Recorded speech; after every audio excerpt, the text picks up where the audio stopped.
Hello, my name is Tori Thomas. I am currently a psychology major in my senior year.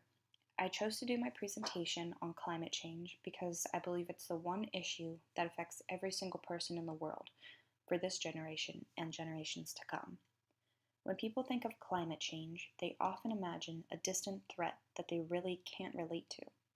People imagine the devastating forest fires, the blizzards, and the droughts as part of a normal weather pattern. What people don't seem to realize is the science behind climate change. Climate change results from CO2 in the atmosphere creating a type of bubble around the Earth.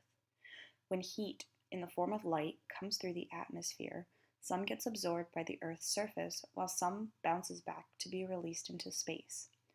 Unfortunately, due to industrialization and human activity, the increasing amount of CO2 in the atmosphere creates a barrier which traps the CO2. This causes the global temperature to rise. So what happens when the global temperature rises a few degrees? Well, it turns out that the oceans absorb 90% of the extra heat that's being trapped. This causes the oceans to expand, which causes rising sea levels, which leads to coastal flooding. Warmer waters also stress algae. When algae is stressed, it leaves the coral reefs that it clings to. This causes the reefs to then die. Milder winters and longer summers combined with drought allow for tree-killing insects to thrive. Ground-level ozone, or smog, is now found in most industrialized cities. Increasing numbers of heat waves are causing increasing numbers of fatalities. Pathogens rapidly spread through warmer waters, infecting entire ecosystems. I could go on about the effects of climate change around the globe, but what is being done about the problem? The first step was taken in 1994 when the United Nations Framework Convention on Climate Change was introduced. 197 countries have since ratified the convention. I found this convention incredible considering back in 1994 there was far less scientific evidence to show for climate change than there is now. However, the UNFCCC stated that it bound member states to act in the interest of human safety even in the face of scientific uncertainty. The main purpose of the convention was to stabilize the concentration of greenhouse gases, enough that it would prevent humans from further interfering with the climate system.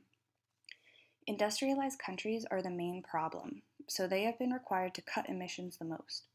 These countries, called Annex I countries, also provided financial support to developing countries. Annex I countries must monitor and report on their greenhouse gas emissions annually. The balance comes from the developing countries.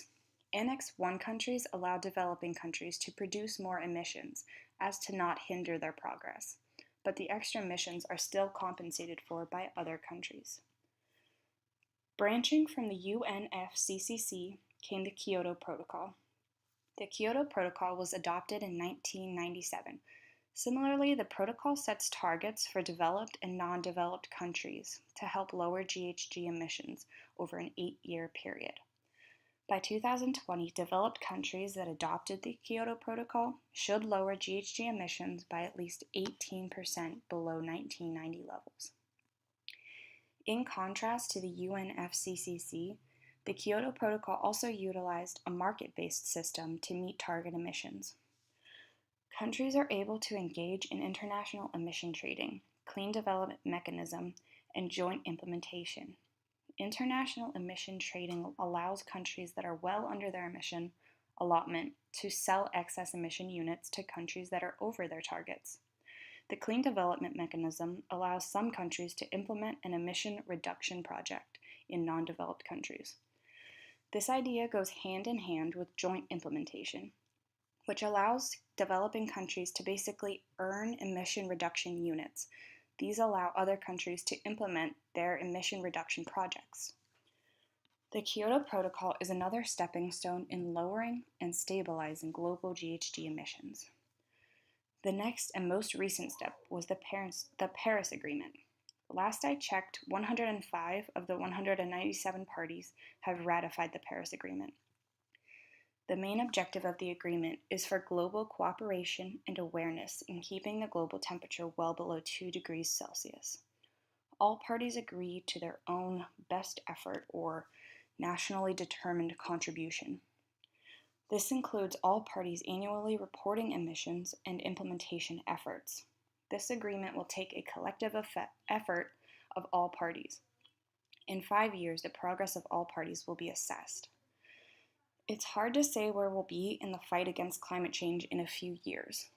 Daily, I read news articles published listing the increasingly devastating and irreversible effects of climate change on Earth. The best option for all countries is to remain united and push for increased mitigation, moving towards clean energy and reducing harmful GHG emissions.